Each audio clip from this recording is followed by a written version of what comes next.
Hai guys, gimana kabarnya nih? Semoga senantiasa diberi kesehatan ya.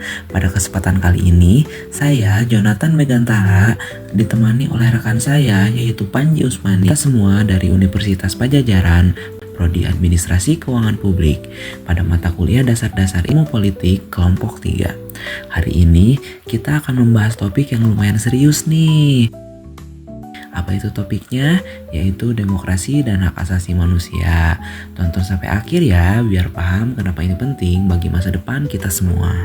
Pertama, apa itu demokrasi? Demokrasi adalah sistem pemerintahan di mana kekuasaan ada di tangan rakyat. Artinya, semua keputusan besar negara, kayak siapa presidennya, undang-undangnya, apa yang dibuat, itu ditentukan oleh kita sebagai rakyatnya. Tapi demokrasi itu bukan cuma tentang nyoblos ya. Demokrasi juga melibatkan kebebasan seseorang untuk berbicara, melakukan diskusi, bahkan melakukan debat dengan tujuan supaya setiap suara sekecil apapun bisa didengar. Nah, kenapa sih demokrasi itu penting banget? Demokrasi membuat semua orang memiliki kesempatan yang sama. Tanpa memandang siapa kamu, dari mana asalmu, semua orang punya hak yang sama untuk menentukan masa depan negaranya sendiri.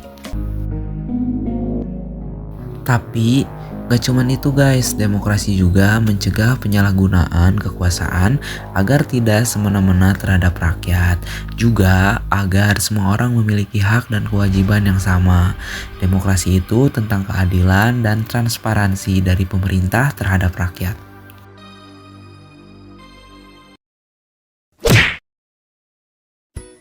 Sekarang kita bahas soal hak asasi manusia alias HAM. Jadi, HAM itu adalah hak dasar yang dimiliki setiap manusia sejak lahir.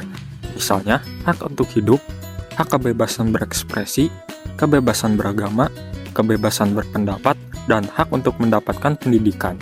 Tapi guys, hubungan demokrasi dengan hak asasi manusia itu erat banget loh. Mengapa demikian?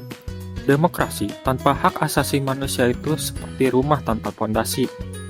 Pastinya mudah untuk runtuh.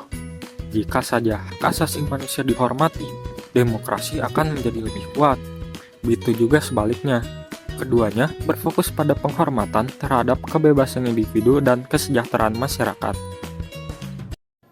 Namun, dalam sejarahnya, penerapan demokrasi dan HAM seringkali dihadapkan pada tantangan besar dan juga tragedi.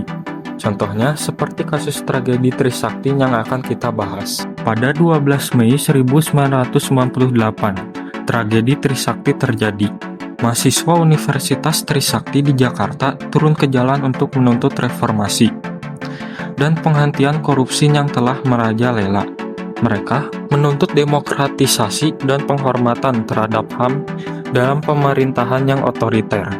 Namun naas, tuntutan tersebut berakhir dengan tragedi.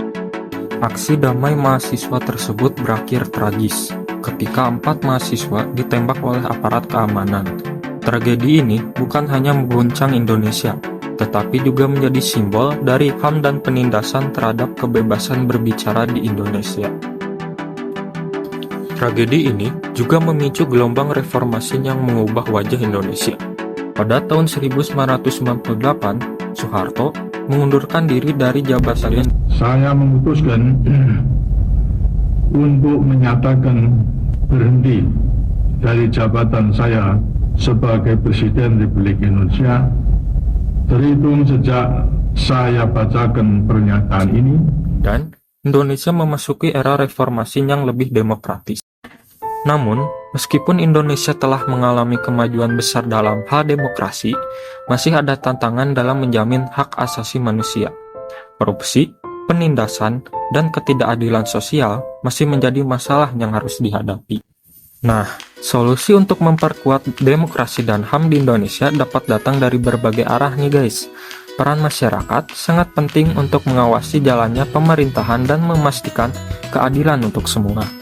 Selain itu, peran aktif rakyat dalam proses politik dan penguatan sistem hukum yang adil dan transparan juga menjadi kunci untuk menjaga keberlanjutan demokrasi di Indonesia loh guys. Kasus Trisakti mengajarkan kita bahwa demokrasi dan HAM tidak boleh dipisahkan. Keadilan dan kebebasan adalah hak yang harus diperjuangkan, meskipun jalan yang ditempuh penuh dengan rintangan. Nah, salah satu cara yang bisa kita lakukan untuk menjaga demokrasi dan hak asasi manusia yaitu dengan cara mengikuti pemilu. Jangan golput ya. Terus, edukasi diri tentang hak asasi manusia dan isu-isu politik. Dan yang paling penting, berani bersuara kalau ada ketidakadilan. Jadi, pada intinya, demokrasi dan hak asasi manusia adalah tanggung jawab kita bersama. Jangan cuma diam ya guys, dunia ini butuh lebih banyak orang yang peduli dan mau bertindak. Sampai jumpa di video berikutnya, tetap semangat dan jadilah agen perubahan.